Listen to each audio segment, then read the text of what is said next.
सभी को जय मसीह की। आज का वचन जो हमने लिया है ये है पहला कुरिन्थियों 3:16 और 17। उसमें लिखा है कि क्या तुम नहीं जानते कि तुम परमेश्वर का मंदिर हो और उसका आत्मा तुम में वास करता है।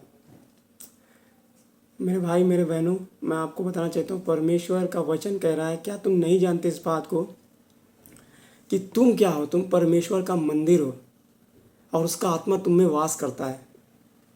देखिए, मैं आपको बताना चाहता हूँ, परमेश्वर जो है वो किसी ईंट या पत्थर या मोरंग के बनाए हुए घरों में नहीं रहता है। वो परमेश्वर ऐसा परमेश्वर है जिसने आपको रचा है, जिसने आपको बनाया है, वो उस मंदिर में रहना चाहता है।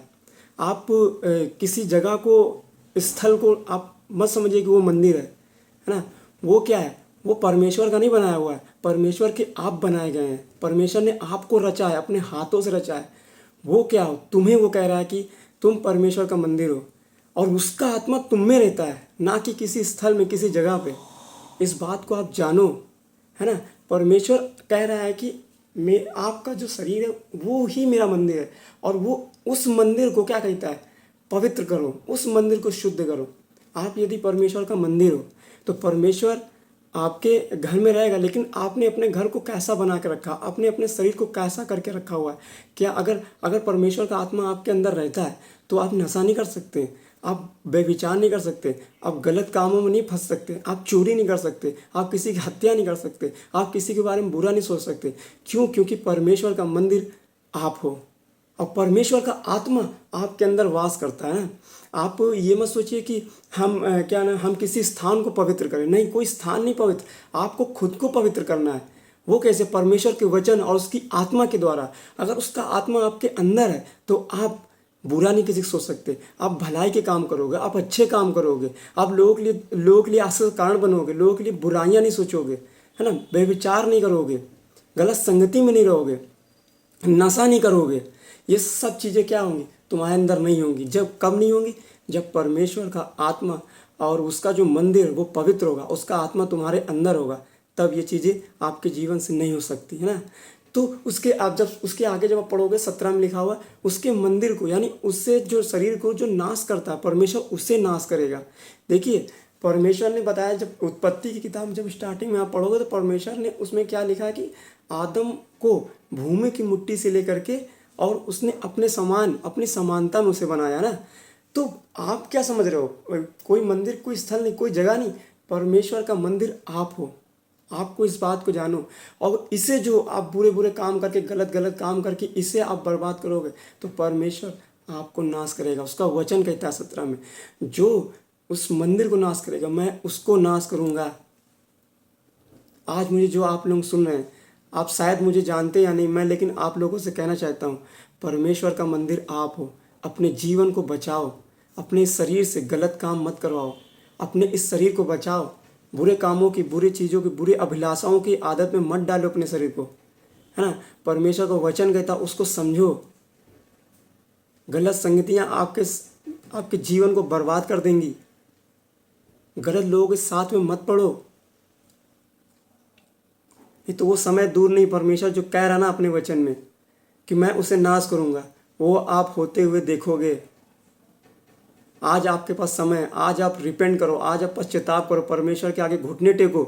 यदि आपने अभी तक गलतियां करी, यदि आपने अभी तक पाप किया, आपने गुनाह किए, आप गलत संगति में रहें, गलत दोस्तों की संगति में रहें, अपने लड़की की ओर उसके साथ गलत रिलेशन बनाए, उसके साथ फिजिकल हुए, ये सब चीज़ों से आज आप रिपेंट करें, परमेश्वर से क्षमा मांगे इसी वक्त और कहें, परमेश्वर मैंने गलती करी, मैंने क्षमा किया, मैंने इस शरीर को जो तेरा मंदिर है इसे मैंने नहीं समझा, मैंने इसको गलत चीज़ों में इस्तेमाल किया। आज परमेश्वर से रिपेंट करो और अपने जीवन को परमेश्वर के हाथ में दो और परमेश्वर से क्षमा मांगो, उससे तौबा करो। परमेश्वर, ये शरीर तेरा मंदिर है, अब तू मुझे इस्तेमाल करना है अच्छे कामों के लिए। परमेश्वर, आज से मैं अपना जीवन तेरे हाथ में समर्पित करता हूँ। खुदा, परमेश्वर से आप माफ़ी मांगो, आप क्षमा मांगो, प्रभु से कहो मैंने गलती करी, परमेश्वर मुझ पर दया कर, मुझ पर अनुग्रह कर, मुझ पे प्रभु जी, मुझे प्रभु जी माफ़ करिए पिता परमेश्वर, है ना।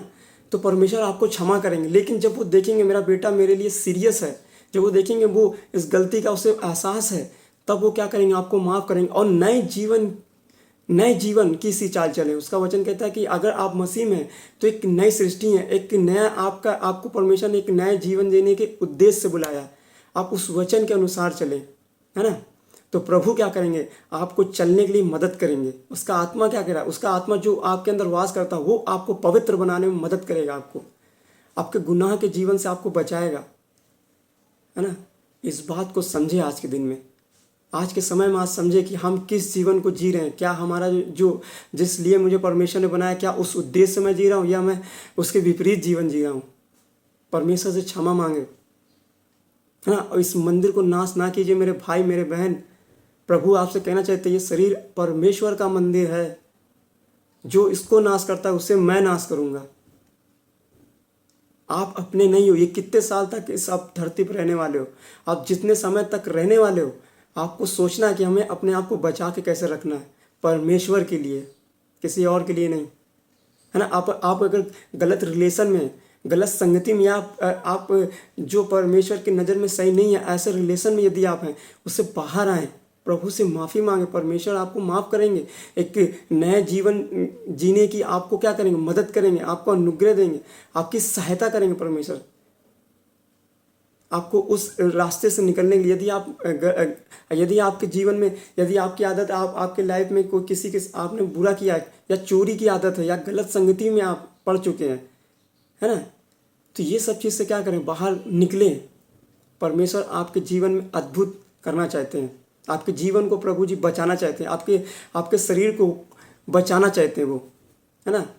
ऐसा ना हो कि गलत काम करें और उसका क्या, परमेश्वर फिर जो बोलता है अपने वचन में वो करेगा।